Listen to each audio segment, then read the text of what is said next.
Hi, it's Luke, technician at Fontain.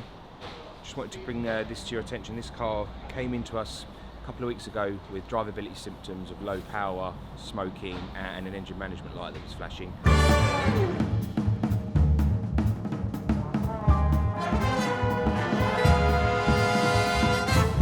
We did a code read which flagged up the EGR valve low flow. Normally this happens when the carbon deposits build up to an extent where it restricts movement of the butterfly plate and also restricts the flow of EGR. Did some visual inspections, there was quite a heavy build up. Carried out some electric tests with the scan tool, output tests, and the actual motor of the unit wasn't working properly, so we took the back off and we could see that the plastic gear teeth had chewed up and wasn't turning the gear properly. That warranted replacement, which we did.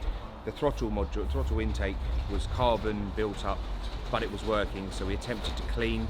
Unfortunately, it seems that the cleaning didn't work. The damage was already done internally to the throttle intake motor, and it appears now that is also going to have to be replaced.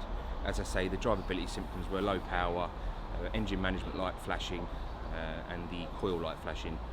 Can be a problem due to a lot of town driving, a lot of build-up of carbon deposits in the intake system.